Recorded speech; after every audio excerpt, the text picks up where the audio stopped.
Fala pessoal, tudo bem? Está começando o Outlive Podcast, a sua dose semanal de conhecimento sobre saúde e bem-estar. Eu sou Jorge Narciso, sou médico e o meu objetivo é trazer informação de qualidade e de confiança que você possa aplicar no seu dia a dia e assim ver mais e melhor. E no episódio de hoje, o nosso assunto vai ser a importância da definição de metas no processo de emagrecimento. E para falar mais sobre esse tema, eu tenho o prazer de receber mais uma vez meu amigo e sócio, Eduardo Fonseca. Eduardo, obrigado pela sua participação. Eu que agradeço, Jorge, pelo convite. E hoje é um assunto importante, né? Muito importante. Eu diria que talvez um dos nossos episódios mais práticos, né? Sim. Com aplicação prática, e vai ser muito legal poder entregar quase que um roteiro para o pessoal que está assistindo. Perfeito. Bom, eu aposto que você aí de casa que nos acompanha já ouviu dizer que não adianta a gente querer correr, começar a correr, se a gente não sabe para onde está indo. E essa frase célebre, ela se encaixa muito bem no processo de emagrecimento, né, Du? Quantas vezes você não vê, por exemplo, começar uma nova dieta, uma nova estratégia, um novo hábito de saúde com muita vontade, com muita energia, mas sem direcionamento? A verdade é que se a gente não tem uma meta clara, a gente não tem para onde está indo. E quando a gente não sabe para onde está indo, qualquer caminho serve. E no final das contas, se qualquer caminho serve, o final é sempre o mesmo, é a frustração. E hoje a gente vai mostrar para o pessoal de casa justamente como é que a gente consegue mudar isso e onde provavelmente muitas das pessoas que ainda não conseguiram emagrecer de forma definitiva estão errando nesse processo de definição de metas. E também falar sobre como fazer uma boa meta e até mesmo ajudar o pessoal a definir metas reais que vão entregar para elas uma forma de mudar não só a própria saúde, como até mesmo conseguir atingir esse objetivo do emagrecimento. E para começar essa conversa, Du, eu queria justamente tentar entender por que é tão importante definir uma meta. Realmente, ter uma meta clara faz com que a gente tenha a maior chance de atingir os nossos objetivos? Eu acho que essa é uma ótima pergunta, Jorge. E sim, a resposta disso é sim. Você ter uma meta clara, uma meta bem feita. Claro que depois a gente vai falar sobre o que é uma meta bem feita, mas você ter uma meta bem feita te aproxima de objetivos difíceis. Isso não só no emagrecimento, porque a gente sabe que emagrecer é um objetivo difícil. Então, sendo um objetivo difícil, você ter metas adequadas vão te aproximar desse objetivo. Se a gente vai pensando, por exemplo, objetivos profissionais, pensa numa pessoa que tem um desafio profissional. Essa pessoa ter metas claras vai ajudá-la também nesses desafios profissionais. Inclusive hoje, qualquer empresa, né, quem aí conhece, trabalha no mundo corporativo, sabe que qualquer empresa hoje tem metas para os seus funcionários. Por que elas têm metas? Porque elas funcionam, porque elas contribuem com a produtividade desses funcionários. Da mesma maneira, os atletas, por exemplo, objetivo difícil, ganhar uma competição. Esse atleta também é movido a metas. E ele tem metas porque funciona. A gente, Jorge, o pessoal talvez não saiba, né? Mas nós dois, antes da Outlive, a gente fundou uma empresa de educação médica. Na verdade, uma empresa que preparava os médicos para as provas de residência médica, que é como se fosse um segundo vestibular que o médico tem que fazer, tem que prestar. E a gente rapidamente também, inclusive lendo a literatura, né, lendo os artigos científicos que abordavam estudo para concursos, a gente viu que os estudantes terem metas também aumenta a chance deles passarem em concurso público. Tem um estudo bastante importante que a gente usou na época que mostrava que os estudantes que tinham meta, eles gastavam metade do tempo dos estudantes que não tinham meta para passar em determinado concurso. A gente sabe, passar em concurso também é um objetivo difícil, portanto, metas funcionam. Então, as metas funcionam não só na questão do emagrecimento, mas em várias áreas da vida. E se tem algo que funciona, se tem algo que ajuda a gente, não tem por que a gente não usar. O problema é que, falando do emagrecimento, muita gente erra, seja no tipo de meta, seja na maneira como ela lida com essa meta durante o processo. Perfeito. Esse ponto que você trouxe é muito importante porque dificilmente alguém que quer emagrecer não vai ter uma meta, né? Talvez o próprio querer emagrecer é uma meta da pessoa, é um objetivo, a gente pode dizer. E muitas vezes esses termos eles acabam se confundindo, né? O meta, objetivo, mas eles têm muita relação entre si. Mas como você bem falou, existem metas melhores, metas talvez piores, metas que ajudam mais ou ajudam menos no processo de emagrecimento. Como é que a gente pode trazer um conceito de uma boa meta, pensando não só no emagrecimento, mas em vários objetivos da nossa vida? Assim, eu vou falar sobre metas específicas para emagrecimento, tá? Porque se eu estivesse falando de metas de uma maneira geral, existem até alguns acrônimos que podem ajudar nisso, existe uma literatura, mas eu acho que nem tudo se aplica ao emagrecimento e talvez alguns pontos do emagrecimento sejam bem distintos. Uhum. Então, o que que eu acho? A primeira coisa, você falou, né? Todo mundo tem um objetivo quando começa a emagrecer. A pessoa quer emagrecer porque, sei lá, quer ficar mais bonita, por exemplo. Ou a pessoa quer emagrecer porque tem medo de ter determinada doença, que a obesidade causa. Ou a pessoa quer emagrecer porque, sei lá, ela quer brincar com os filhos. Ela não tem mais mobilidade para brincar com os filhos, ela quer brincar. Mas isso eu chamaria de objetivo, não chamaria de meta, apesar de serem coisas que se confundem. Vamos tratar didaticamente isso como sendo um objetivo. E qual que é a característica desse objetivo? É uma coisa mais subjetiva. A Perfeito. pessoa quer se sentir melhor, por exemplo. A pessoa quer ser mais saudável. A pessoa quer ser mais bonita. Então, isso é um objetivo. Então, isso, na verdade, é um objetivo que seria uma meta subjetiva. Então, a primeira parte da definição de uma meta boa para o emagrecimento que eu vou colocar é ela ser específica, ela ser algo concreto, ela ser algo de preferência mensurável. Então, por exemplo, você perder 10 quilos é mensurável, é concreto. Você emagrecer, o objetivo ser emagrecer, ou o seu objetivo ser se sentir melhor, não é concreto. Então, a primeira coisa, a meta ela tem que ser específica. Segundo ponto fundamental, a distância da meta. Uhum. Quando você coloca, imagina que você tem 120 quilos e o seu objetivo é chegar em 60 quilos. Então você tem uma meta de 60 quilos. É uma meta específica, é uma meta mensurável. Ou seja, você tem que perder 60 quilos nesse processo. Essa meta, não que ela seja ruim por si só. Ela pode ser uma meta. Você pode ter sim essa meta de chegar aos 60. Só que ela não pode estar sozinha. Porque se ela estiver sozinha, se ela não for quebrada em metas menores, ela simplesmente não vai te ajudar num dos aspectos mais importantes da meta, que é justamente a motivação. Que uma das coisas mais importantes, por que, que a meta funciona? Claro que existe uma discussão muito grande nisso, né? É mais fácil a gente verificar que algo funciona do que a gente saber por que funciona. Hum. Isso vale para muita coisa. No caso da meta, um dos aspectos que é mais falado e que eu acho que faz total sentido é justamente a motivação. Quando você tem uma meta, você se motiva para aquele resultado. Você tem uma batalha ali na sua frente. Você tem essa batalha e você se motiva para aquela batalha. Quando a sua batalha vai acontecer daqui a 2 anos, 3 anos, então, digamos, 60 quilos, cara, bota aí 2 anos, 3 anos de processo. Essa meta, ela ficou muito longe, ela ficou muito distante de você, e aí ela vai ser menos capaz de te motivar. E aí, a motivação, é importante sempre salientar que a gente precisa da motivação nos momentos de dificuldade. Quando tá tudo correndo bem, quando você já tá motivado naturalmente, quando você não tem nenhum problema, cara, você nem precisa pensar nisso, você simplesmente vai fazer. A questão é que o processo, especialmente esses processos muito longos, 2, 3 anos, eles são processos que são bastante conturbados. Você tem problema de saúde, você tem problemas pessoais, você tem problemas no seu trabalho. Outras coisas vão ganhando prioridade e aí o seu processo de emagrecimento vai perdendo prioridade. É nesse momento que a sua meta pode te salvar. Você ter uma meta adequada, ou seja, específica, ou seja, uma meta mensurável e principalmente também uma meta curta, uma meta que você enxergue como uma batalha próxima, isso pode te ajudar. Então, em termos de alcance, o problema não é ter uma meta longa, o problema é ter só uma meta longa. Você precisa ter uma meta curta, uma meta que te segure no momento de dificuldade.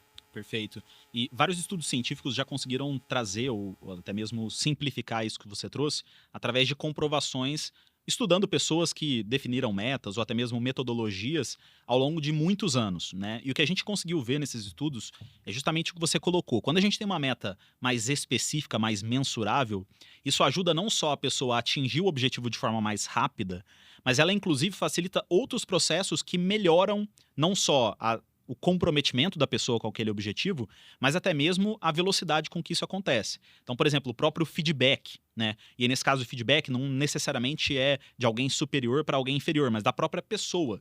Se ela sabe que ela precisa perder 10 quilos ao longo de X meses, é muito mais fácil para ela conseguir acompanhar esse processo, né? Poxa, se eu cheguei aqui em 3 meses, que é metade do tempo que eu preciso, e eu só perdi 2 quilos, eu preciso perder 8 na metade do tempo, quer dizer que eu não estou seguindo o caminho certo. Talvez eu precise até mesmo mudar essa meta, ou relevar o que eu estou vivendo hoje para tentar redefinir uma nova meta. Então esse é um processo muito importante, esse feedback constante. O próprio comprometimento do indivíduo, né? Quando eu tenho uma meta definida, quando eu sei o que eu preciso fazer, isso gera na própria pessoa até um certo controle maior, talvez ali um pensamento de que tem alguém me olhando, mesmo que seja ela própria, né? E muitas vezes, quando isso acontece, e aí talvez em empresas isso tenha uma relevância maior, mas até mesmo no processo de emagrecimento, quando a própria pessoa participa da formulação daquela meta, a tendência é que ela tenha um comprometimento maior com ela, do que, vamos pensar numa empresa, meu chefe disse que eu preciso fazer 50 trabalhos em 2 dias. Se eu participei da formação e eu disse para ele, cara, eu acho que 40 trabalhos em 3 dias é algo bem factível, é desafiador e a gente vai conseguir. A capacidade de tentar seguir aquela meta é muito maior se eu participei também da formação dela. Então, todos esses princípios ajudam muito. E talvez até pensando nesse processo de quebrar um objetivo maior, uma meta maior, em metas menores. Você já falou muito bem que isso acontece. Em alguns estudos científicos, a gente já conseguiu comprovar que, até mesmo falando da parte neurofisiológica do cérebro, os processos, as recompensas que a gente consegue com metas menores, geralmente tem uma melhora na liberação de dopamina e ajudam na manutenção do que a gente chama de motivação da pessoa, ou seja, trazem mais energia para que ela consiga continuar. Especificamente nesse ponto, qual é a importância para você, além dessa parte neurofisiológica, de quebrar grandes compromissos em compromissos menores? Realmente essa sensação de vitória mais precoce ajuda a pessoa a manter a motivação ao longo do tempo? Sem dúvida nenhuma, mas assim, eu diria não só a vitória, como a própria derrota, cara. Eu acho que o ponto principal é esse que eu falei, que a meta é como se fosse uma batalha. E a gente, naturalmente, enquanto ser humano, a gente se prepara para a batalha, né? Você Sim. vai ter uma batalha, você se prepara, você aumenta a sua motivação. Cara, se a sua batalha só vai ser vencida daqui a 2, 3 anos, essa batalha não vai te motivar suficientemente, especialmente nos momentos de baixa, nos momentos de dificuldade. Você precisa ter uma batalha semanal, por exemplo. Uhum. Então, sua meta ela tem que ter uma cadência alta. Você precisa enxergar aquilo. E você falou muito bem que o fato da gente ter uma meta também, por exemplo, semanal, faz com que a gente automaticamente monitore o que está acontecendo. Sim. Porque o monitoramento ele se torna automático. Se você se pesa, por exemplo, sempre, você está monitorando o seu resultado sempre. Isso, depois a gente vai falar sobre meta de esforço e resultado, mas a mesma coisa também nas metas de esforço. E outro ponto que você tocou também na sua fala, Jorge, você falou sobre a meta ser factível. E essa é outra característica fundamental da meta. A meta ela tem que ser factível. Claro que ela não pode ser uma meta extremamente fácil, que você não precise ter nenhum esforço para conseguir, Uhum. mas o maior erro normalmente das pessoas é colocar uma meta que é impraticável. Então a pessoa, por exemplo, começa uma dieta, faz 2 semanas de dieta e emagreceu 3 quilos em 2 semanas. Por que ela emagreceu 3 quilos em 2 semanas? Possivelmente ela perdeu muita água nesse processo, ela perdeu líquido. O início dos processos de emagrecimento, a gente quase sempre perde muito líquido. Então, se ela faz uma regra de 3, perdi 3 quilos em 2 semanas, cara, em 20 semanas eu vou perder 30 quilos. E ela coloca isso como meta. Aí ela divide e vou continuar perdendo 1,5 kg por semana, por exemplo. Cara, isso se torna uma meta impraticável, ela não vai conseguir. Isso só vai atrapalhar, porque ela só vai ter derrota o tempo inteiro. Ela vai estar fazendo algo que na cabeça dela está certo, ela vai ter uma expectativa irreal, e aí mesmo se ela estiver indo na direção certa, ela vai achar que é pouco, isso vai gerar frustração, e isso vai gerar um problema oposto. Então, a meta ela tem que ser específica, ela tem que ser mensurável, ela tem que ser factível e ela não pode ser apenas uma meta longa. Ela tem que ser quebrada em objetivos curtos, de preferência aí o objetivo semanal, quando a gente fala da meta de resultado. E aí eu já vou pular, já que eu estou falando tanto sobre isso, Jorge, essa questão do resultado do esforço, né? Porque muita gente pensa na meta, né? Quando a gente fala de emagrecimento, qual que é a meta clássica das pessoas? Cara, eu quero chegar no peso tal, quero chegar nos 60 quilos, 70 quilos, 50 quilos. Eu quero vestir a roupa tal. Muitas vezes é isso também, Sim. que é uma meta. Apesar de não ser tão boa quanto o peso, mas é uma meta específica também, Sim. é uma meta mensurável. Cara, eu tô entrando nessa roupa aqui, número 38, por exemplo. Uhum. Enfim, é uma meta possível. Só que qual que é o problema? A gente está olhando só para o resultado final, para a consequência, né? A consequência de um processo adequado de emagrecimento é você perder peso, é você diminuir o seu número, né? É você diminuir a sua circunferência abdominal, por exemplo, que é outra maneira também de medir. Então você está olhando para a consequência. A questão é, a consequência não é 100% controlada por nós. Hum. A gente não tem controle absoluto sobre o nosso peso. A gente não tem controle absoluto sobre a nossa circunferência abdominal ou sobre o número da roupa que a gente veste. A gente pode fazer tudo certo e o nosso peso pode não descer. Então, esse é o ponto fundamental. Você precisa ter também uma meta ligada ao esforço e não só ao resultado. O que seria o esforço? Por exemplo, digamos que uma pessoa tenta emagrecer com uma dieta low carb. Ela come no máximo 40 gramas de carboidrato por dia. Nesse caso, a meta de esforço dela vai ser comer no máximo 40 gramas de carboidrato por dia. Talvez ela possa ter uma exceção por semana, aí depende do tipo de planejamento que ela tem. Mas ela precisa ter uma meta clara de esforço. E aí, por que você fazendo as coisas certas, você pode não ter o resultado? Cara, existem 2 grandes motivos pelo qual isso pode acontecer. Primeiro, você pode não estar fazendo. Você pode até estar fazendo algumas coisas certas, mas você pode não estar fazendo o suficiente. Uhum. Ou seja, você está comendo mais do que você deveria, ou você está se movendo menos do que você imaginava.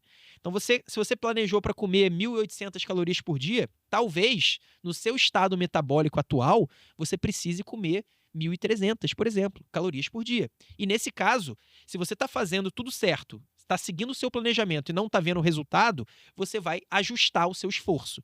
Porque você vai ter que aumentar o seu esforço e aí sim você vai enxergar o resultado. Então, essa é a primeira hipótese. A segunda hipótese, que eu queria chamar muita atenção, porque é muito importante, é que o resultado muitas vezes é enganoso. Especialmente quando a pessoa usa apenas o peso semanal, por exemplo. Então, ela tem uma cadência semanal de se pesar. Ela se pesa toda segunda-feira. Cara, o nosso corpo, ele tem uma grande variação de peso ao longo dos dias e essa variação não necessariamente está ligada a ganhar ou perder gordura, ganhar ou perder tecido adiposo. A gente tem uma enorme flutuação na nossa retenção de líquido. Tem dias que a gente retém mais líquido, tem dias que a gente retém menos líquido. Tem momentos do dia que a gente retém mais líquido, tem momentos do dia que a gente retém menos líquido. Isso é verdade para os homens, mas é ainda mais verdadeiro para as mulheres. Especialmente as mulheres que estão no período menstrual, né, que ainda não chegaram na menopausa. A gente tem momentos do ciclo menstrual que as mulheres tendem a reter mais líquido. Tem momentos do período menstrual que as mulheres tendem a reter menos líquido. O que isso acontece? E o que leva a isso? Né? Qual que é a consequência disso? A consequência é que, nos momentos que você está retendo mais líquido, seu peso vai aumentar, mesmo você não tendo engordado. Às vezes você até emagreceu, você perdeu gordura, mas por você ter retido líquido, você viu a balança subir. E aí, se você ficar nessa obsessão com a balança, especialmente nessa balança semanal, você muitas vezes vai achar que o seu esforço está errado e aí você vai mexer no esforço, mas vai mexer errado. E aí é por isso que aqui na Outlive a gente recomenda fortemente que todos vocês, para quem é usuário Outlive, isso é praticamente uma obrigação, né? Isso é um mantra. Mas todo mundo que assiste Outlive, a gente convida vocês a começarem a se pesar todos os dias, ou medir a circunferência abdominal, se você prefere, todos os dias. Ah, Eduardo, mas isso não vai me deixar ansiosa? Na nossa visão, não. Pelo contrário, você até pode começar esse processo e ficar um pouco mais ansiosa. Mas à medida que você for se pesando todos os dias, primeira coisa, você vai eliminar esses vieses, né? Então, esse dia que você ganhou mais líquido, você vai começar a perceber. Pô, hoje eu engordei, mas amanhã eu já emagreci de novo. Você vai perceber, cara, isso aqui foi líquido. E você vai entender o ciclo do seu corpo. E como a gente se pesa todo dia, dificilmente vai ter uma variação tão grande assim. Porque de um dia para o outro, mesmo que você reteve um pouco mais de líquido, não reteve, a variação ainda vai ser menor. O que acontece é que, se você se pesa toda segunda-feira, você pode dar o azar dessa segunda-feira ser o seu ápice, por exemplo, de retenção de líquido. Então, o seu peso aumentou 2 quilos. Tomou um susto. Ou o contrário, o seu peso, você está sem líquido nenhum, então você expeliu tudo e o seu peso está muito baixo essa semana, você comemora, só que aí na semana seguinte volta à normalidade, cara, e você simplesmente fica frustrada. A pesagem diária tira esse viés. Ela torna tudo menos... Ela torna essa flutuação, essa montanha-russa mais flat, né? Ela torna tudo mais normal. Você não vai ter esses picos e vales que levam a uma montanha-russa de emoções também. Porque você ficar vendo o seu peso subindo, outra hora caindo, seu peso subindo, outra hora caindo, de forma meio anárquica, que você não vai ter certeza se é gordura, se é líquido, isso sim que no longo prazo, na nossa visão, gera mais ansiedade. Então, se você acha que você tem mais ansiedade se pesando, Provavelmente é justamente por isso. É porque você se pesa pouco e não porque você se pesa muito. Se você começar a se pesar todos os dias, no início pode ser que você tenha esse bloqueio com a balança, mas logo depois você vai perceber que isso vai diminuindo até o ponto que você vai entender as flutuações do seu corpo. E aí, quando a gente analisa peso, a gente prefere analisar justamente a média semanal. Então, para eu saber se de uma semana para outra você emagreceu ou você engordou, eu não vou ver o peso de segunda contra o peso de segunda. Eu vou pegar os 7 pesos, eu vou dividir por 7, vou somar e dividir por 7, vou pegar a média, depois eu vou somar os 7 pesos da outra semana, vou dividir por 7, vou ver a média e aí eu vou ver. Na média, por exemplo, você ficou meio quilo mais leve. Provavelmente você de fato perdeu meio quilo de gordura nessa semana. Então a gente prefere assim, porque é uma maneira de você ter menos ansiedade. Pode parecer contraditório, mas é sim. Muita gente que começa a fazer isso, que no início achava que não ia conseguir, depois relata pra gente, fala pra gente, porra, melhorou muito aqui, tô muito mais tranquila de me pesar. Segundo, você tem uma informação mais precisa pela média, como a gente tá falando. E terceiro, e não menos importante, ao se pesar todos os dias, você está incluindo um hábito na sua vida, e hábito é aquilo que a gente faz todo dia.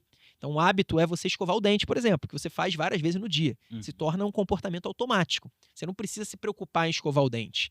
A partir do momento que você começar a se pesar todo dia por muito tempo, isso também vai se tornar um hábito, e esse hábito, ele coloca para você sempre a importância do emagrecimento. Então, toda vez que você vai se pesar, você lembra do seu propósito, você lembra do seu objetivo de emagrecer. Então, é quase como um ritual para você colocar dentre as prioridades da sua vida aquele processo de emagrecimento. Perfeito. Você diferenciou muito bem essas metas de esforço e as metas de resultado, né?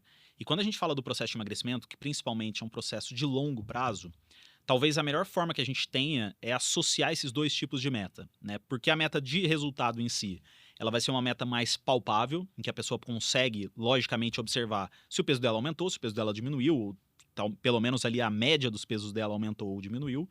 Mas a meta de esforço, ela serve muito como um guia para a pessoa do que deve ser feito todos os dias para ela chegar na meta de resultado. E aí muita gente interpreta assim, poxa, o que eu preciso fazer para poder perder, vamos supor, meio quilo nessa semana? Bom, para perder meio quilo nessa semana eu preciso me exercitar mais, eu preciso comer menos e eu preciso ter um hábito saudável associado. Então ela pega esse hábito de saúde, pega essa quantidade de comida que ela come, pega essa quantidade de exercício que ela faz e cria uma meta de esforço relacionada que, se for feita todos os dias, aumenta demais a chance dela conseguir atingir a meta de resultado. Você falou muito bem, a meta de resultado não necessariamente ela vai acontecer. Existem vários problemas que podem existir que mesmo que a gente faça tudo certo, a gente não consiga emagrecer esse meio quilo nessa semana. Mas eu diria que é muito improvável que, se a pessoa fizer tudo aquilo que ela precisa fazer durante a semana, ela não consiga pelo menos melhorar o resultado que ela teria naquela semana especificamente. E esse é um ponto muito importante, porque as pessoas acabam dando muito crédito à meta de resultado e tirando o crédito da própria meta de esforço, porque você falou muito bem, quando a gente fala de alimentação especificamente e de exercício físico, ou mais especificamente da energia que a gente consome e da energia que a gente gasta, muita gente tende a subestimar a quantidade de calorias que ela come e a superestimar a quantidade de energia que ela gasta durante o exercício físico. E essas metas até ajudam nesse processo, né? Porque a pessoa sabe exatamente aquilo que ela precisa fazer. Ela deixa de ser aquela questão mais subjetiva, ou achar o quanto que ela come, achar o quanto que ela gasta, para ser algo extremamente objetivo. E isso vai aumentar demais a chance do resultado dela poder acontecer, não é mesmo? É isso, esse é um fruto, né, uma consequência positiva do monitoramento. Você se pesar todos os dias, você ter isso como um mantra, como um hábito, isso vai te gerar informações muito importantes, né? Você vai ter informações. Será que você está emagrecendo de fato? Será que você não está? Se você está emagrecendo, você sabe que você está fazendo a coisa certa. Se você não está, você vai ter essa possibilidade de verificar. Será que eu não estou emagrecendo de fato? Então, eu estou me pesando todo dia? É a média que não tá mudando? E aí, lembrando que você não emagrecer de uma semana para outra não significa que você parou de emagrecer. Você tem que ter aí parado pelo menos umas 3, 4, 5 semanas para você dizer, não, parece que eu cheguei num efeito platô. E muitas vezes não, o efeito platô verdadeiro, né? Esse efeito... Porque o efeito platô pode ser aquilo que a gente falou da variação hídrica. Sim. Então você se pesa só uma vez por semana, você acabou se pesando justamente naquele dia que você está mais inchado, você acha que você não está emagrecendo, mas você está. Agora vamos falar do efeito platô verdadeiro, né? A pessoa que se pesa todos os dias e aí ela comparou as médias de uma semana para outra, não emagreceu, depois comparou de novo da outra semana para outra, não emagreceu, depois comparou de novo de uma para outra, não emagreceu. Ela de fato paralisou o emagrecimento. O que aconteceu? Ou ela parou de seguir a meta de esforço. Então, se ela estava emagrecendo com a dieta low carb, 40 gramas de carboidrato, ela parou. Ela está comendo agora 60, 70. Ela relaxou ali no esforço. Ou, se ela continua fazendo o que era tudo certo, né? Se ela continua fazendo exatamente a mesma coisa que ela fazia antes, significa que ela provavelmente está gastando menos energia. Isso é natural. Conforme a gente vai emagrecendo, o nosso corpo gasta menos energia para se manter. O nosso metabolismo ele é suprimido conforme a gente vai emagrecendo. Então, em determinados momentos, você vai precisar apertar o seu esforço ou aumentar a atividade física para conseguir o emagrecimento. Mas tudo isso você só vai saber como? Tendo a informação. E a informação ela nasce do monitoramento, e o monitoramento você faz para a meta e para te ter informação. Então, são dois grandes objetivos. Ao se pesar todos os dias e ao ter uma meta de esforço bem específica, e depois a gente vai falar, inclusive, qual é a meta de esforço da Outlive. O que a gente sugere que as pessoas façam, como que a gente faz com o pessoal do Pacto. E se você está fazendo a meta de esforço corretamente, você no longo prazo você tem que emagrecer. Se não, a sua meta de esforço, que antes era correta, talvez não funcione mais, pelo menos nesse momento. E esse é um ponto muito importante, né, Edu, pra gente falar pro pessoal, que as metas elas não são estáticas, né? Elas podem mudar e elas devem mudar conforme as informações que a gente recebe. E muita gente, você falou muito bem, talvez do processo de pesagem diário, interpreta aquele dado objetivo, real do peso, como uma coisa muito ruim para ela, o que traga ansiedade. O que as pessoas precisam entender, e realmente precisam entender, que é algo que não é tão fácil da gente compreender, é que tudo que a gente tem nesse processo é informação. E um dos princípios que a gente tem de treinamento da temperança aqui, inclusive, é a aplicação do conhecimento. Ou seja, é conhecer o que está acontecendo com o nosso corpo e aplicar isso dentro do processo de emagrecimento. E quando a gente sabe o que está acontecendo, a gente pega aquele dado e interpreta aquilo para saber se o que eu estou fazendo está gerando resultado ou se ele deixou de gerar resultado justamente porque não é suficiente agora. Já falou várias vezes aqui sobre o processo de emagrecimento, que ao longo do tempo, a pessoa ela vai gastar menos energia, o metabolismo dela vai ficar mais lento, a gente pode dizer assim, e ao mesmo tempo ela vai ter mais fome. Então pode ser que ao longo do tempo, quanto mais peso ela perde, mais difícil esse processo vai ficar. E aí, consequentemente, ela precisa ajustar a meta dela. Porque se ela não ajustar essa meta, ela vai parar de perder peso. E aí ela entra nesse platô, digamos, meio falso, porque na verdade não é que ela parou de perder peso, é porque agora ela precisa consumir menos energia ou gastar mais energia para continuar perdendo peso. Então é justamente informação, e essa informação ela deve ser usada para o bem, para justamente facilitar o processo de emagrecimento, né? E aí é importante dizer, mais uma vez, a ansiedade de se pesar quase sempre está ligado à ansiedade das flutuações do peso. Exato. Você tá com medo de você ter engordado 2 quilos, ou você tá na expectativa, cara, eu tenho que ter emagrecido 1 quilo, 2 quilos. Essa expectativa, ela leva à ansiedade. Quando você se pesa todos os dias, aos poucos você vai entender que não vai mudar de um dia para o outro. Você vai se conhecer melhor, você não vai esperar grandes flutuações. Então, a sua ansiedade tende a reduzir conforme você se pesar todos os dias, mas isso é um processo. No início, cara, você vai ver a balança, você já tem aquele você já tem aquele problema com a balança, né? Você já tem uma inimizade consolidada com a sua balança. Então, talvez, de fato, vá ser um problema. Agora, cara, tenta 1 semana, 2 semanas, 3 semanas, 4 semanas, deixa isso se tornar um hábito, que eu tenho certeza que você vai criar um relacionamento melhor com a balança. E aí, falando nisso, eu queria abordar um dos erros mais graves relacionados à meta, que a gente falou, eu falei lá no início da meta longa e da meta curta, né? Que é ótimo a pessoa ter uma meta longa. Então, dei o exemplo da pessoa que tem 120 quilos e quer chegar em 60. Só que ela tem que quebrar em metas curtas. Digamos que essa pessoa quebrou em metas curtas, fez tudo certo, encarou esse desafio aí de cada vez ter mais fome, cada vez ficar com o metabolismo mais suprimido. E até é importante dizer, porque quando a gente fala isso, né, pô, durante o processo, cara, vai ficar cada vez mais difícil, seu metabolismo vai ficar cada vez mais lento, você vai ficar com cada vez mais fome, parece que é impossível. Só que tem um detalhe, né? Durante esse processo, você também vai se tornar cada vez mais temperante. Sim. Você vai ser uma pessoa cada vez mais capaz de ter um autodomínio. você vai ser uma pessoa que vai ter cada vez mais informações também sobre si. Uhum. Você vai saber quais são os seus gatilhos de problema, onde que você erra, onde que você não erra. Então, ao mesmo tempo que tem ventos contrários, podem ter ventos ainda mais fortes a favor. Por isso até que muitas pessoas conseguem, como é esse exemplo que eu estou dando aí da pessoa que foi de 120 para 60. Qual que é o erro dessa pessoa? Essa pessoa ela tinha colocado lá, cara, minha meta daqui a 2 anos é perder 60 quilos. Cara, em 2 anos eu vou perder 60 quilos, eu vou quebrar, vou fazer tudo certo.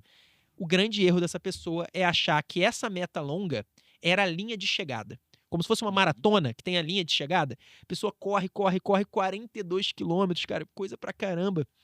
E chega na linha de chegada. É o alívio, né? O que uma pessoa faz quando chega da maratona? Ela se joga no chão normalmente, né? Ela pega uma água, se joga no chão, joga a água, acabou, cara. Ela ganhou, ela venceu.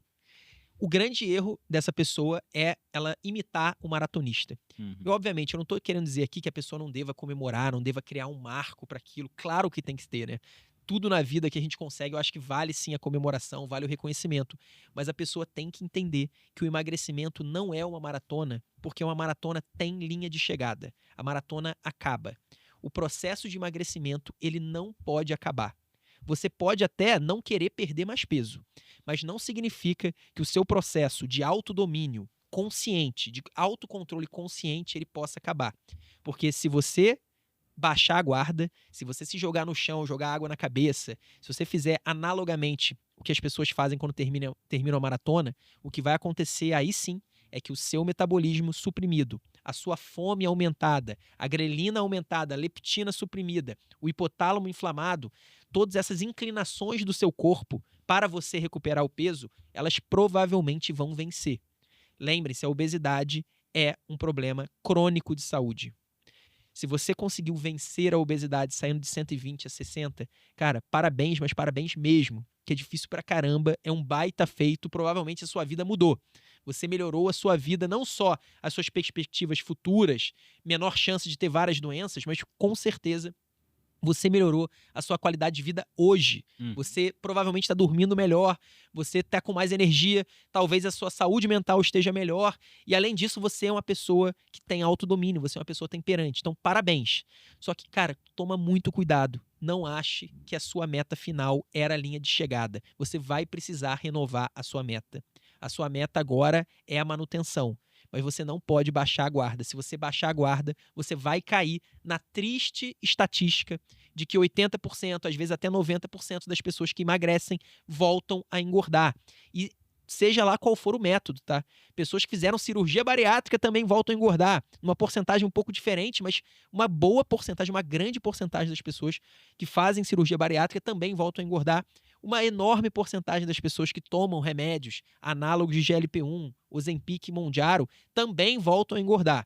Então tome cuidado, a meta final é um marco, não é a linha de chegada. Perfeito. Eu acho que um ponto bem importante que você colocou, falando especificamente primeiro ali de gerar informações.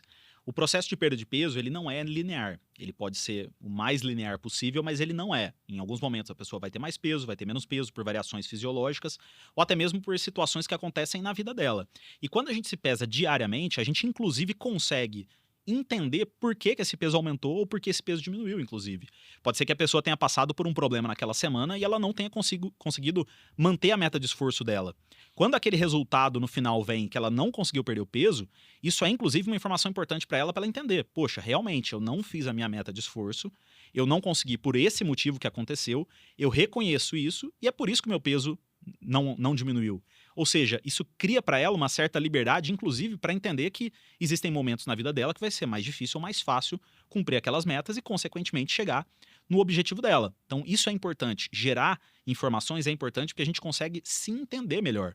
Porque esse processo ele vai ter altos e baixos. Como você falou, o ideal é que ele não seja uma montanha-russa muito grande, com muitos ápices e depressões, mas ele com certeza não vai ser linear. Então isso ajuda bastante. E a meta, Jorge, você tocou um ponto importante sobre liberdade, porque a meta também pode ser vista como algo que cerceia a sua liberdade, né? Você, cara, eu tô sendo tolhido aqui, eu tenho que emagrecer, sei lá, meio quilo por semana, e semana que vem eu fazer uma viagem, eu vou ficar 2 semanas fora, cara. O que eu faço? Pô, não vou conseguir. A meta, ela é um meio para você atingir um fim. E você pode, obviamente, ter a maleabilidade de pensar, cara, eu vou viajar 2 semanas, eu vou sair da minha rotina principal, eu vou ajustar minha meta. Essa meta, essas próximas 2 semanas, o meu objetivo não vai ser emagrecer meio quilo por semana. Ele vai ser simplesmente a manutenção. Ou então, cara, vai ser no máximo engordar meio quilo em 2 semanas. E logo que eu voltar, eu vou reajustar minha meta de novo para voltar a ser meio quilo por semana. Quando você faz isso conscientemente, quando você ajusta, quando você tem a meta, em primeiro lugar, você ajusta, você antecipa, cara, você está sendo temperante, você está tendo esse autodomínio.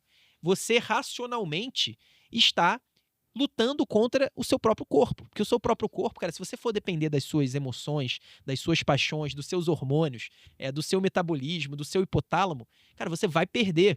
Você vai perder, isso está claro. Está claro que a obesidade não é um problema que a pessoa... Existe um motivo, né? Não é uma coisa que surge do nada. É óbvio que existe um motivo. Existe uma fisiologia e existe um ambiente, existe uma genética que te levam para lá.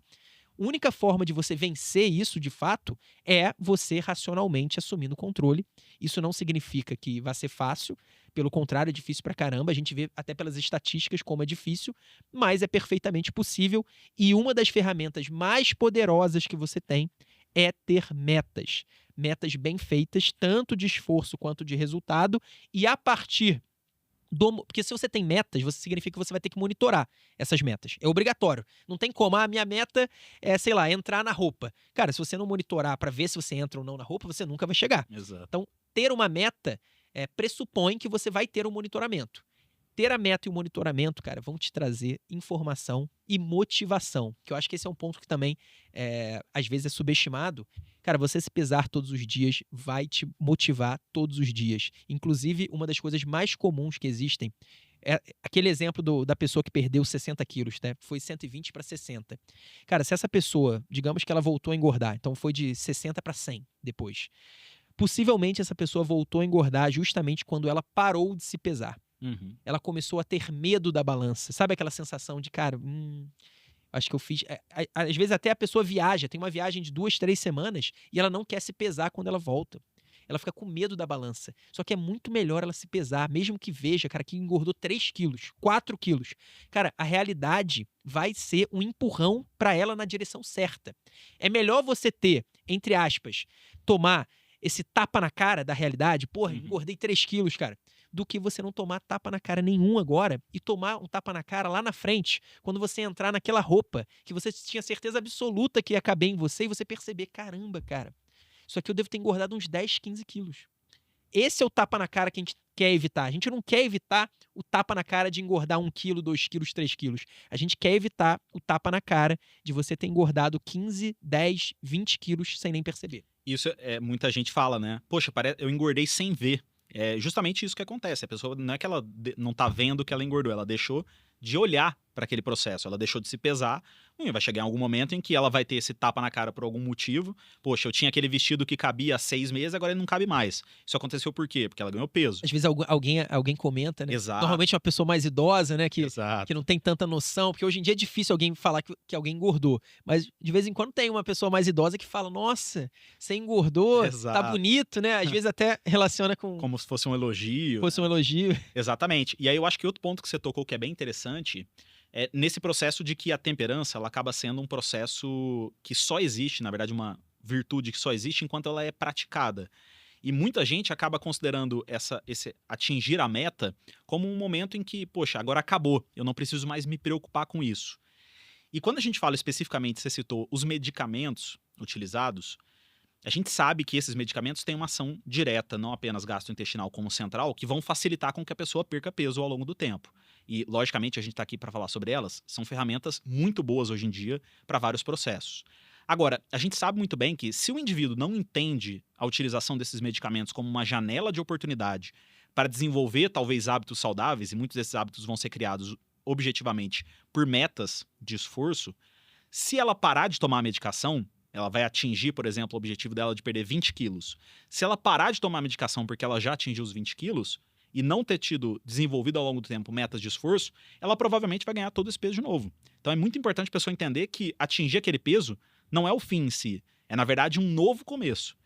Logicamente, como você falou muito bem, é importante a gente comemorar pequenos resultados e talvez quebrar metas mais longas e metas mais curtas tenha um desses grandes benefícios, que é poder comemorar pequenas vitórias ao longo do tempo, que vão, logicamente, trazer mais motivação para a pessoa, mas também para ela entender que atingir aquele peso que ela queria é apenas o início de um novo processo.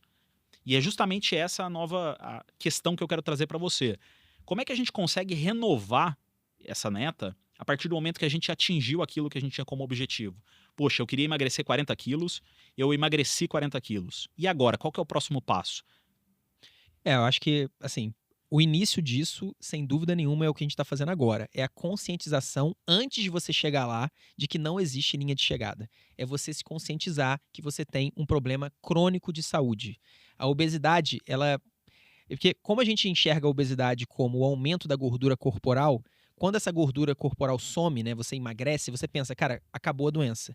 Só que o problema é que a obesidade é uma doença que também afeta os nossos hormônios, afeta o nosso metabolismo, afeta até o nosso cérebro, especialmente o hipotálamo. E esses problemas, eles não regridem quando a gordura some. Pelo contrário, alguns deles até se exacerbam. Você tem um descontrole ainda maior hormonal da grelina e leptina quando você emagrece. Se você tinha 120 quilos, passou a ter 60, a sua grelina, que é o hormônio da fome, vai estar muito alta. A sua leptina, que é o hormônio da saciedade, vai estar muito baixa. A leptina e a insulina, que deveriam sinalizar a saciedade, que você não precisa mais comer, para o seu hipotálamo, elas vão ter uma dificuldade, porque tem uma resistência à ação desses hormônios. O seu metabolismo, se você gastava 2.000 calorias por dia, cara, ele vai reduzir. Talvez você esteja gastando 1.500 por dia. Então, esse é um problema crônico. Você precisa saber isso de antemão. Você precisa ter essa certeza, você precisa saber isso com tranquilidade. Não vai ter linha de chegada. E assim, eu sei que muita gente se lamenta por isso, né? A pessoa pensa, pô, mas então eu vou ter que ficar me preocupando com a minha alimentação a minha vida inteira, não é justo. O meu amigo, a minha amiga, o meu marido, minha esposa, cara, eles comem de qualquer jeito, eles não engordam de jeito nenhum. Cara, não é possível. Gente, quanto antes a gente entender que essa é uma cruz que a gente tem que carregar, cada um tem a sua cruz, né? Cada um, talvez essa pessoa que você está dizendo que pode comer o que quiser sem engordar, talvez essa pessoa, por exemplo, não possa. Ela tem problema com álcool, por exemplo. Se ela começar a beber, ela pode se descontrolar. Ou ela tem algum problema na vida profissional, na vida pessoal. Cara, todo mundo tem seus problemas. Se o nosso problema foi a obesidade, se o nosso problema foi que dentro desse ambiente obesogênico que a gente vive hoje em dia, nós fomos levados para a obesidade, cara, primeira coisa, a gente tem que não abraçar no sentido de comemorar, claro que não, né? Sim. Era melhor que a gente não tivesse, mas abraçar no sentido de aceitar, cara. Aceitar com humildade aquilo que é a realidade. Não adianta a gente tentar distorcer a realidade, porque eu vejo hoje em dia duas formas de tentar distorcer a realidade. Primeiro, dizer que a obesidade não é problema, que, cara, que dá para ser obeso saudável, que, enfim, que é só uma questão mesmo de preconceito. Essa é uma das vias que as pessoas tentam. Acho que nos últimos tempos, graças a Deus, isso começou a diminuir. Começou a arrefecer, esse discurso as pessoas começaram a entender, cara, que não é questão, claro que ninguém tem que ser discriminado porque é obeso, mas é uma questão de saúde concreta que atrapalha concretamente a vida da pessoa, não só lá na frente, com possíveis riscos, mas também agora, com mobilidade, qualidade de vida, dores, etc. Então, é um caminho que parece que tá um pouco... Parece que passou da moda. O outro caminho, cara, é dizer que você tem um atalho. Que você não vai precisar se preocupar com isso, porque, por exemplo, você vai fazer uma cirurgia bariátrica e não vai precisar. Porque, cara, a cirurgia bariátrica vai tirar um pedaço do seu estômago, dependendo do tipo, vai fazer outras coisas também. E aí você vai ter uma alteração hormonal e você não vai ter mais desafio depois. O que já se sabe que é mentira. Porque uma grande parte das pessoas que fazem cirurgia bariátrica, elas voltam a engordar. As que não voltam, justamente, são as pessoas que elas aproveitam aquele baita empurrão que a cirurgia bariátrica dá para se tornarem pessoas temperantes, para se tornarem pessoas que de fato entendem que a obesidade é um problema grande. É um problema que em inglês seria chamado de major. É um problema major de saúde para elas. A pessoa que fez cirurgia bariátrica, quase sempre é um obeso que tem uma obesidade avançada, né? Não é uma pessoa com sobrepeso, é uma pessoa com obesidade grave. Sim. Então essa pessoa sentiu na pele o que é a obesidade, que não é brincadeira.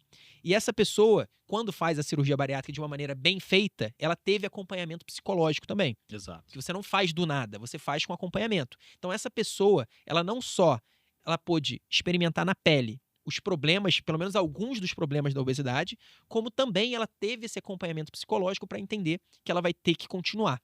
E aí, boa parte continua, não engorda, mas uma grande parte volta a engordar. Uhum. Então não tem esse atalho nem com a cirurgia bariátrica. Agora, o atalho mais famoso são os remédios. Os análogos de GLP-1, né? O Ozempic, o Mounjaro, etc. E assim, quando eu falo atalho, mais uma vez, não é uma forma de reduzir. Pelo contrário, Perfeito. a cirurgia bariátrica tem aplicação e é ótima para determinados casos. Os remédios também têm aplicação e eles são ótimos para determinados casos. O que eu vejo com bastante ceticismo é uma onda de dizer, porque você falou, né? A pessoa vai tomar o remédio por 30, 40 semanas, por exemplo. Uhum. A gente sabe que ela vai emagrecer. Em alguns remédios vai emagrecer 20%, 20 e poucos por cento do peso. Então é um emagrecimento bastante consistente e é sensacional. É uma excelente ferramenta para o emagrecimento. O problema é que já se sabe também que se essas pessoas param de tomar o remédio, elas voltam a engordar. A maioria volta a engordar. Tem gráficos que mostram que assim, a pessoa começou a usar o remédio, o peso caiu, ela parou de usar o remédio aqui, o peso voltou, foi para o mesmo lugar, ou praticamente o mesmo lugar. E aí, cara, existem duas respostas para esse problema, que é um problema que já foi verificado. Uma das respostas é a mesma da cirurgia bariátrica. Cara, essas pessoas aqui que vão começar a tomar o remédio, elas precisam fazer um acompanhamento, Uhum. seja psicológico, mas o ponto não é nem o tipo de profissional, mas elas precisam ter uma mudança de estilo de vida durante esse processo. Elas Perfeito. precisam aproveitar a janela de oportunidade. Elas precisam entender sobre autodomínio, sobre temperança. Elas precisam se conhecer melhor. Elas precisam, por exemplo, entender como fazer metas, entender que não vai ter linha de chegada. Elas precisam ter esse preparo. Esse preparo que eu espero que, por exemplo, esse episódio possa ajudar a pessoa que está pensando nisso. Essas pessoas precisam aproveitar, porque depois elas vão parar o remédio e elas podem não engordar, assim como muitas pessoas que fazem cirurgia bariátrica não engordam, assim como pessoas que emagrecem também sem remédio, sem cirurgia bariátrica, muitas delas não voltam a engordar. Não são todas. E as que voltam a engordar, muita gente fala, ah, não, elas voltam a engordar porque é impossível não voltar a engordar. Gente, se existem 10, 20, 30, 40, não sei quantos por cento das pessoas que não voltam a engordar, já é certo que não é impossível. Perfeito. Falar que é impossível é sabotar. E aí, o que as pessoas vendo isso do remédio, a pessoa volta a engordar, tem muita gente, inclusive médicos, defendendo o uso crônico.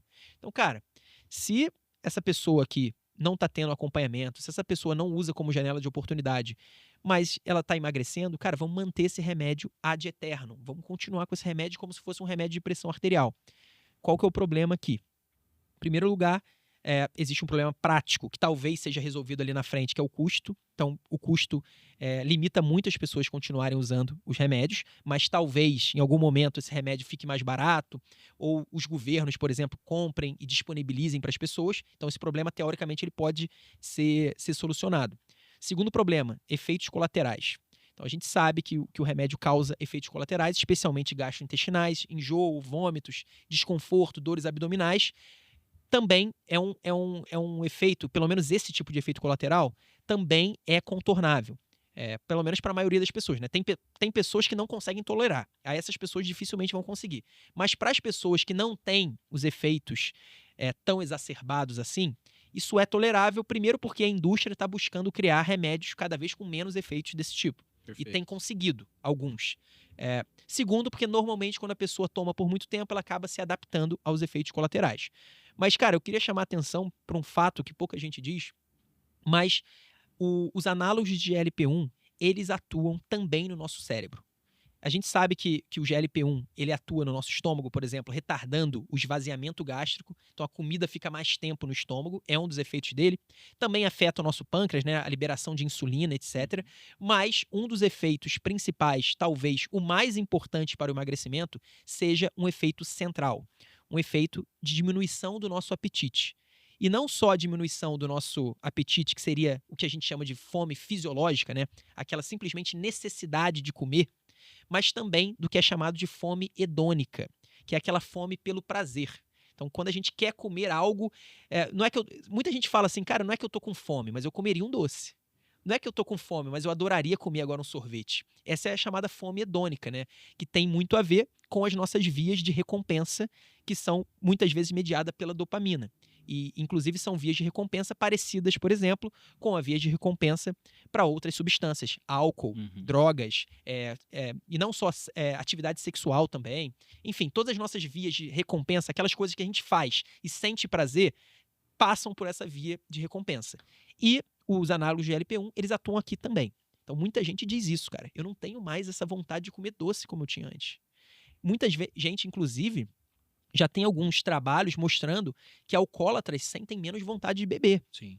Então, isso, na verdade, é até uma ótima linha de desenvolvimento para o remédio. Será que eles podem, em algum momento, ser utilizados para outras compulsões, para alguns vícios, etc? Tomara que a gente consiga seguir por essa via.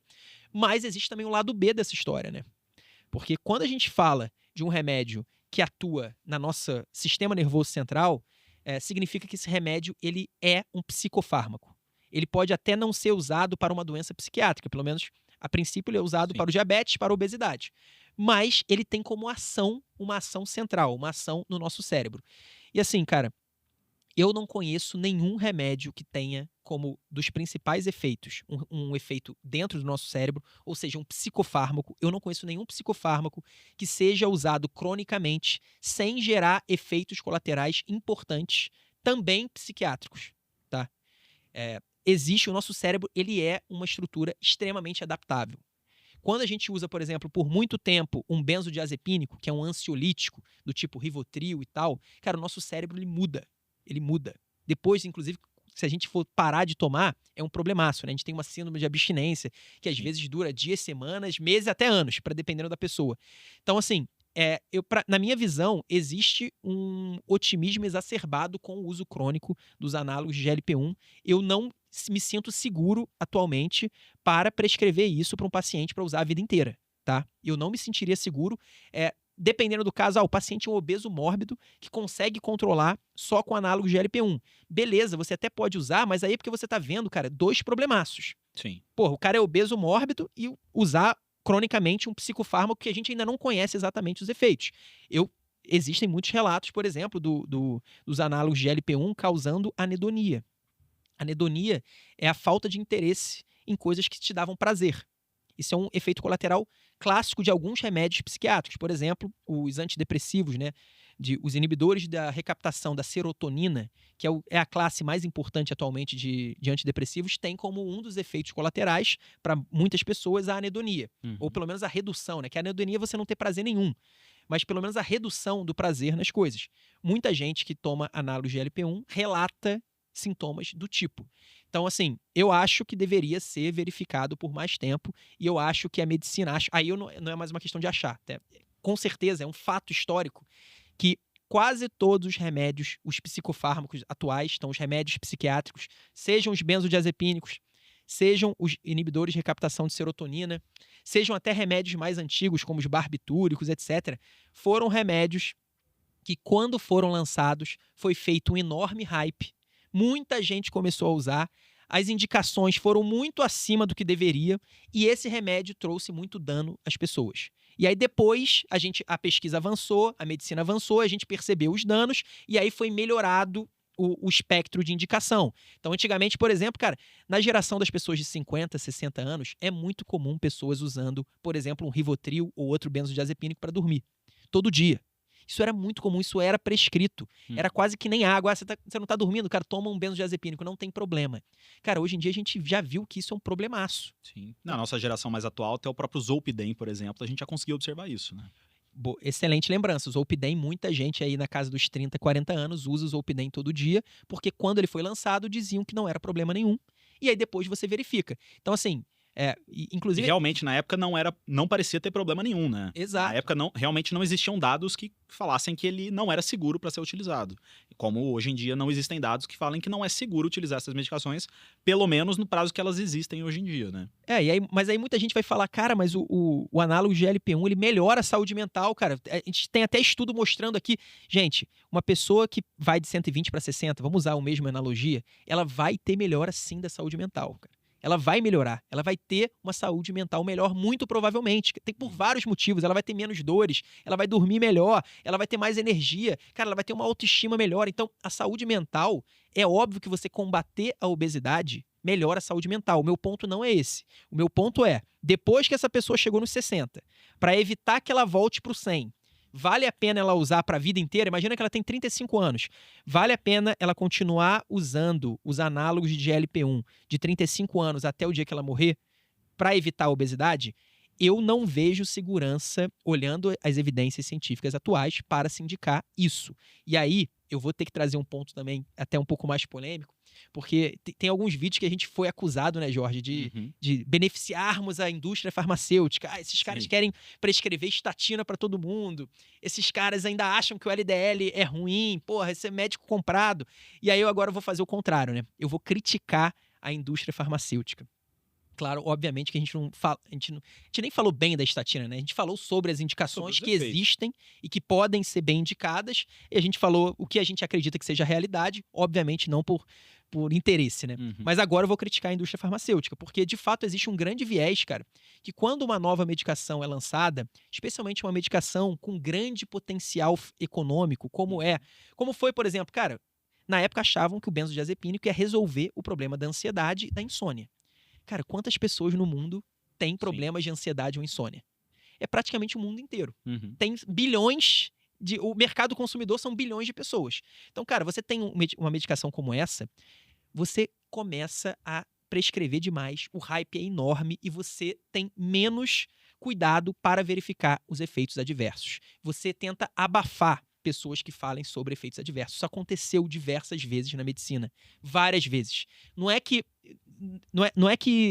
isso vai ficar para sempre, entendeu? Não é que existe uma conspiração, mas as pesquisas são mais voltadas para os benefícios. Sim. E quando você faz uma pesquisa voltada para o efeito adverso, você não vai a fundo. Então, por exemplo, e a mesma coisa para os análogos de GLP-1. Cara, o remédio que resolve o problema do sobrepeso e da obesidade. Cara, quanto que vale isso aqui? São bilhões de pessoas com esse problema, cada vez mais, e porque a obesidade tem ficado cada vez mais comum. Então são remédios que são minas de ouro, verdadeiras minas de ouro. Claro que são feitos os estudos e é claro que são verificados os efeitos adversos. Só que quando a gente fala do uso por décadas, cara, isso primeiro não é verificável com os estudos que a gente tem hoje. Não é verificável. E segundo, a gente deveria, nos estudos atuais, buscar mais proativamente alterações psicológicas e psiquiátricas nesses pacientes. Não durante o período de emagrecimento. Porque durante o período de emagrecimento, o paciente tende a melhorar a saúde mental. Não por causa do remédio, e sim pelo emagrecimento que foi causado pelo remédio. Agora, depois, cara, eu gostaria de ver, e não existem esses estudos, tá? Já deveriam ter questionários psicológicos e psiquiátricos bem minuciosos para a gente verificar, cara, o que acontece com esses pacientes. E outra questão que também tem que ser levantada é, será que esses remédios vão manter o efeito deles por anos e décadas? Quase todas as medicações psiquiátricas também passam por um período, ou pelo menos podem passar por um período, que elas não agem. Você tem uma tolerância. Seja uma tolerância química verdadeira ou uma tolerância diferente, mas o fato é que o nosso cérebro é extremamente adaptável. E eu não acredito em temperança por pílula. A pílula pode te ajudar, a pílula pode fazer uma alteração na sua matéria, né, no caso hormonal, para você facilitar a sua temperança e a partir daí você se tornar uma pessoa temperante. Eu não acredito que a temperança possa ser substituída por uma pílula, ou por uma injeção, no caso. Então, assim, é isso sobre remédio. Eu acho que a resposta para os remédios param de funcionar depois que você para de tomar, cara, a resposta não é tome a vida inteira. A resposta é aproveite. Então toma de novo, continua tomando e vamos aproveitar para fazer uma mudança de vida aqui, porque a gente não quer te tornar dependente de mais um remédio, não só pela questão do custo, não só por causa do desconforto gastrointestinal, mas, cara, é um remédio que atua centralmente e a gente não sabe os efeitos de longo prazo. Perfeito. E até para tentar trazer um pouquinho mais de informação e mostrar que a gente não tem tendência aqui no que a gente fala, é justamente o que a ciência mostra e até mesmo trazer um pouquinho da nossa experiência pessoal. Os medicamentos, eles são muito bons em alguns momentos, né? Assim como, por exemplo, os benzodiazepínicos, até hoje têm indicações claras para serem utilizados. E talvez o grande ponto seja realmente mostrar para as pessoas que no curto prazo, esses medicamentos eles podem ter uma influência muito importante até na sobrevida do paciente. Tem pessoas com obesidade mórbida que, por exemplo, não têm nem condição de começar uma atividade física, que não vão conseguir perder peso de forma significativa utilizando estratégias como, por exemplo, mudanças dietéticas, para poder ter um benefício grande na saúde metabólica dela. São pessoas com glicemias extremamente alteradas, uma pressão arterial muito errada, uma dislipidemia muito grave, e essas pessoas claramente vão ter benefícios no uso de curto prazo dessas medicações. Elas são medicações muito boas nesse sentido. Mas o grande problema é que você falou, né? Essas medicações elas não tratam a obesidade como centro, não tratam a raiz do problema. E mesmo essas pessoas que usam a medicação, se elas conseguirem criar hábitos de vida ou princípios ou metas que facilitem a criação de bons hábitos, que façam com que elas comam menos, com que elas praticam mais exercício físico, com que elas durmam melhor, elas com certeza vão ter resultados melhores ainda utilizando essas medicações. E aí sim, talvez, ao longo do tempo, construindo esses hábitos de saúde, elas consigam não só diminuir a quantidade de medicamentos que ela tomam, como até mesmo não precisar mais desses medicamentos para manter o peso dela. A gente vê isso, inclusive, por exemplo, com pessoas com diabetes mellitus tipo 2 ou hipertensão arterial, que emagreceram ao longo do tempo porque criaram bons hábitos de vida e, consequentemente, diminuíram a quantidade de medicamentos que elas usam ou até mesmo pararam de tomar medicamento. Então, é algo que a gente realmente precisa tomar cuidado, porque são ótimas ferramentas, mas elas não vão tratar a raiz do problema. E a gente precisa, logicamente, desenvolver o que é fundamental, que é a temperança. E como você bem falou, não existe temperança criada por pílula, por injeção. Vai depender também da pessoa nesse processo. Acho que foi um ótimo resumo aí e é de fato, a minha visão é essa. São excelentes ferramentas, as melhores ferramentas que já surgiram em termos farmacológicos, né, de remédios para a obesidade, sem dúvida nenhuma. E para algumas pessoas, o uso crônico, para mim, faz sentido. Uma pessoa que tem problemas muito graves ligados à obesidade, que já tentou tirar várias vezes o remédio, não conseguiu. E aí, quando ela tira, por exemplo, volta a artrose, começa a doer, volta a depressão, volta. Cara, esse tipo de caso, beleza.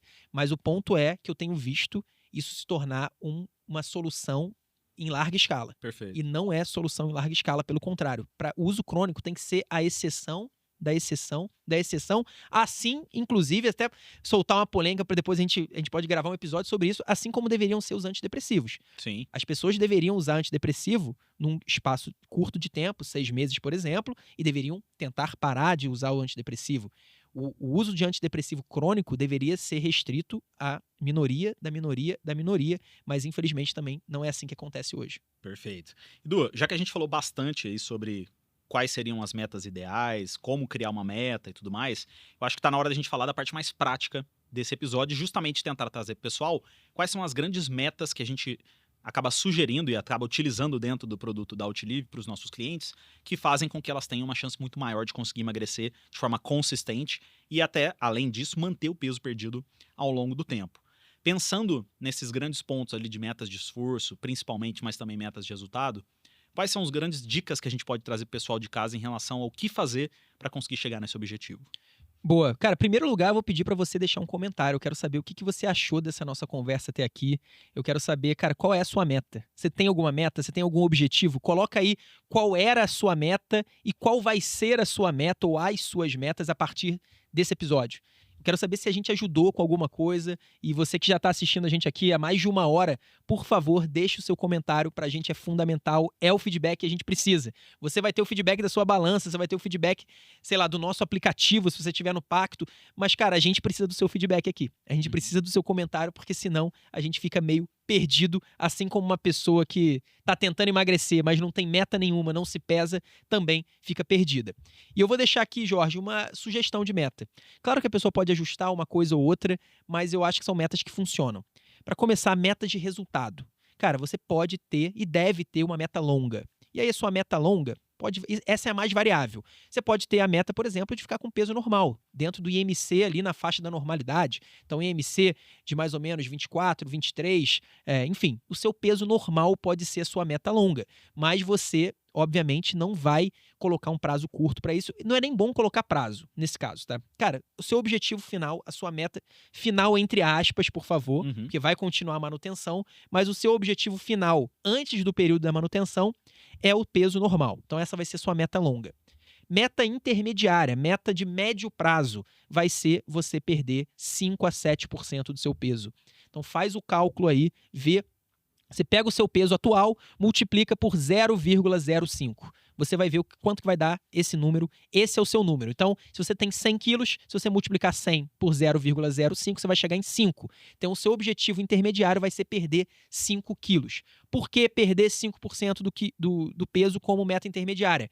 Porque estudos mostram que perder pelo menos 5% do peso já traz benefícios concretos na sua saúde, já melhora todos os parâmetros da síndrome metabólica. Então você não só vai perder a gordura corporal, né, desses 5%, mas você também vai facilitar, vai melhorar o controle da sua pressão arterial, o controle da sua glicemia, você vai provavelmente reduzir ou até reverter a sua esteatose hepática, né, a gordura no fígado, e você também pode melhorar os seus lipídios, seu colesterol, especialmente o HDL e o triglicerídeos. Então, essa meta intermediária faz muito sentido. Claro que também que nesse caminho, muito possivelmente, você vai melhorar o seu sono, você vai melhorar o seu nível de energia, você vai melhorar a sua autoestima, talvez você tenha benefícios concretos na sua saúde mental. Então, acho uma excelente meta intermediária, 5% do peso. E como meta de curto prazo, que vai ser a mais importante no seu dia a dia, aquela que você vai estar pensando no seu dia a dia, vai ser uma meta semanal de perder mais ou menos meio quilo por semana. Meio quilo por semana é uma boa meta. Eu vejo muita gente tendo meta de 1 quilo por semana, 2 quilos. Gente, é muito difícil você perder 1 quilo por semana de gordura. Eu diria que não é quase impossível, dependendo do caso é possível. Mas é muito difícil e não é uma meta que seja sustentável para muita gente. Claro que se você tiver uma obesidade muito avançada, as pessoas que são muito obesas, elas conseguem perder mais peso. Então, assim, isso vai ser ajustável conforme o seu caso. Eu diria que meio quilo é um bom parâmetro para a maioria das pessoas, mas pode ser que você consiga perder 1 quilo por semana, pelo menos por determinado período de tempo, depois você vai diminuir esse ritmo, ou talvez você não consiga perder nem meio quilo. Você está perdendo 300 gramas por semana. Cara, você está perdendo 300 gramas por semana? Deixa isso como meta. Ou então aumenta, sei lá, para 400 no máximo e continue. O importante é você ver o que é factível para você. Lembre que a meta tem que ser factível. Claro, tem que te levar para o resultado, então não pode ser, por exemplo, se você precisa perder 20 quilos, sua meta não pode ser ficar no 0 a 0. Porque senão você não vai perder nunca esses 20 quilos. Sua meta tem que ser algo que te leve em direção ao caminho e que seja factível. Eu sugiro mais ou menos meio quilo por semana. Então, as 3 metas de resultado são essas. A meta final entre aspas, lembrando, é o seu peso normal. Então, é você sair, inclusive, do sobrepeso. A meta intermediária é você perder 5% pelo menos do seu peso corporal. E a meta semanal é mais ou menos meio quilo por semana. Agora de meta de esforço, cara. Meta de esforço. Claro que já existem pessoas que estão aqui e que já seguem um planejamento. Sim. Então, se a pessoa já segue um planejamento e ele está dando certo, então a pessoa está fazendo low carb, cara, está dando super certo, ela está adaptada, ela não teve nenhum problema relacionado a low carb, ela está voando na dieta low carb. Cara, nesse caso, você tem que identificar o que é a sua low carb. Então, por exemplo, 50 gramas de carboidrato no máximo, 40, e coloque isso de forma objetiva. Então, você precisa ter isso de forma objetiva. Para você poder ter isso de forma objetiva, você vai precisar monitorar. Só que, nesse caso, o esforço não vai ser o monitoramento do peso. Vai ser o monitoramento do que você come. Então, aí que está. O registro da sua alimentação, ele é fundamental para ele se tornar o monitoramento da meta de esforço. Assim como a pesagem ou, sei lá, a medição da circunferência abdominal é o monitoramento fundamental para a meta de resultado, para a meta de esforço, o registro da alimentação, ele vai ser fundamental. Então, eu sugiro fortemente que você comece a registrar todas as suas alimentações, não só para você monitorar a sua meta de esforço, mas também para aumentar a sua motivação. Eu sei que é chato pra caramba ficar registrando alimento, mas inclusive o pessoal da Outlive pode mandar vídeo, pode mandar áudio, pode mandar... Vídeo não, né? Falei errado. Foto, pode mandar áudio, pode escrever, pode descrever. Então a gente tenta facilitar isso no próprio WhatsApp, a gente faz isso e o aplicativo absorve a informação.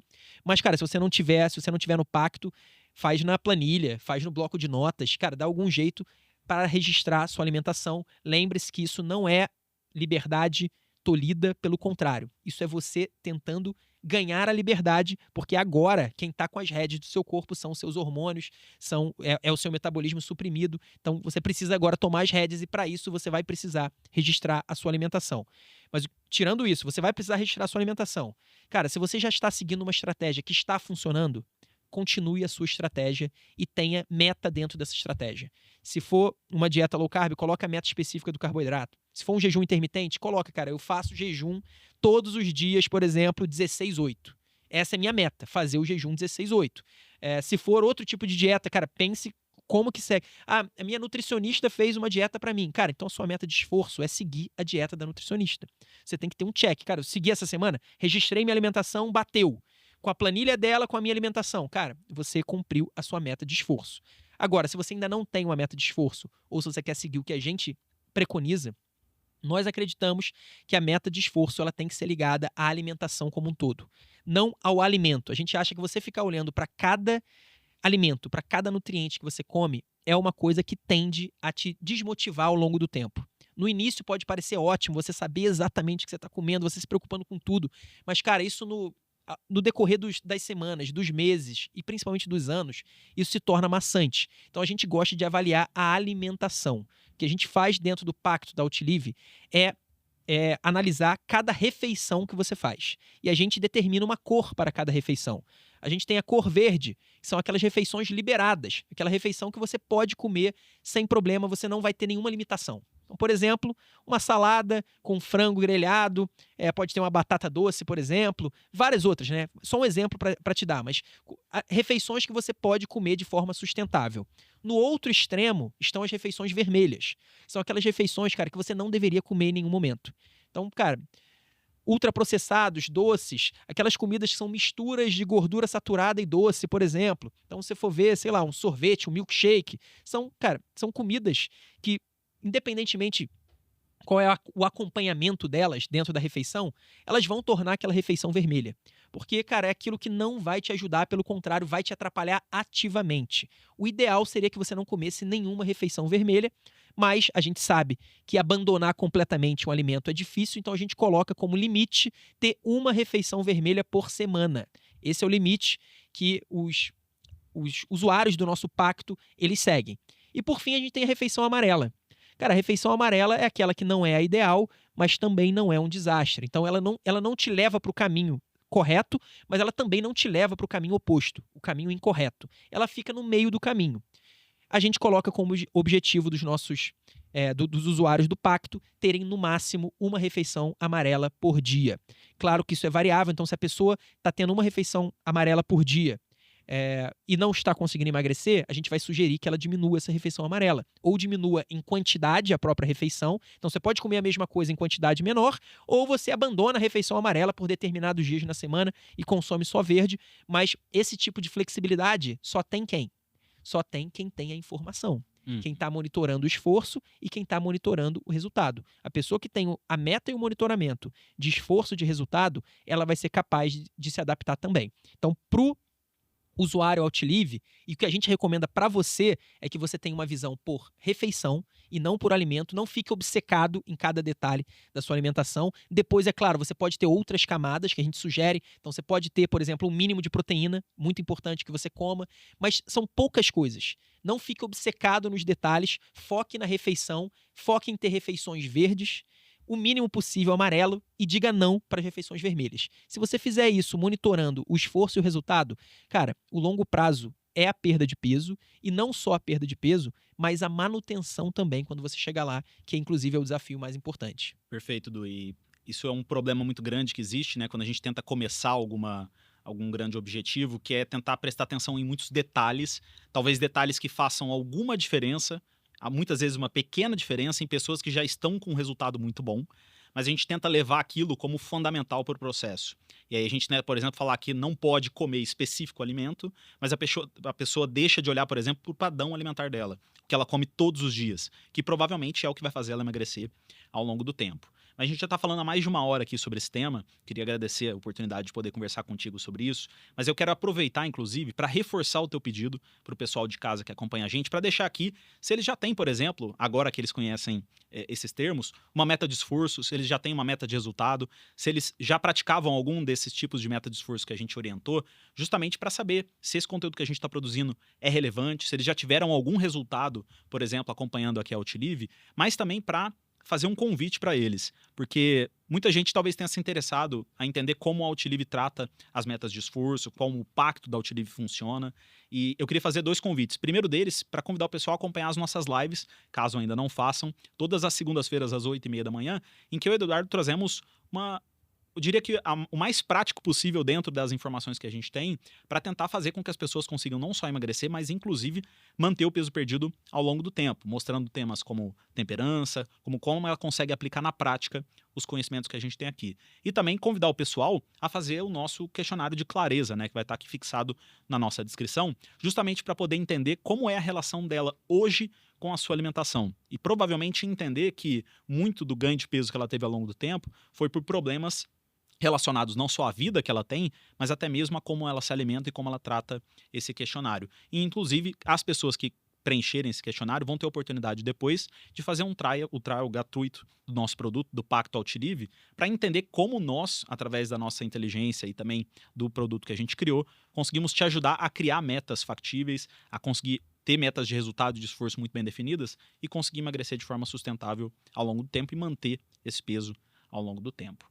Queria aproveitar e agradecer a tua oportunidade de estar aqui comigo, Du, e, logicamente, contar contigo em outras ocasiões. Eu que agradeço, Jorge. Pessoal, é uma super oportunidade de fato testar o nosso produto. Vocês que ouviram a gente falando agora de meta de resultado, meta de esforço, no produto vocês, primeiro, vão ter a facilidade de monitorar o seu peso todos os dias, na verdade fazer o registro, né, do monitoramento do seu peso todos os dias e fazer o registro das suas alimentações, de todas as suas refeições, como eu falei, tendo a facilidade de mandar áudio, mandar foto, escrever. Da forma como for, você vai poder fazer esse registro e você vai ter essa meta de esforço das cores verdes, amarelas e vermelhas muito claro para você. Porque cada refeição que você enviar, a gente imediatamente vai dizer para você qual é a cor daquela refeição e a gente vai te explicar por quê.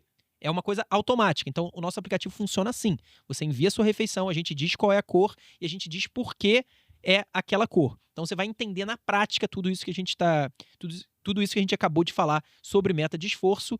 Mas é isso, cara. Não deixem de fazer as metas esforço e resultado. Não deixem de comentar aqui embaixo também. E muito obrigado, Jorge. Muito obrigado a todo mundo aí que acompanhou. E eu queria só complementar, né, Edu? A pessoa também vai ter a oportunidade de participar de uma grande comunidade de pessoas que têm o mesmo objetivo que ela. E a gente não acabou citando isso ao longo do episódio, mas uma das coisas que aumenta muito a chance da pessoa conseguir atingir as metas dela é ter pessoas com os mesmos objetivos que ela, que justamente vão aumentar ainda mais a motivação que ela tem e conseguir fazer com que ela mantenha isso ao longo do tempo, tendo muito mais chance de atingir o objetivo delas. Obrigado pela sua participação mais uma vez. Hein? Eu que agradeço, Jorge. Um abraço.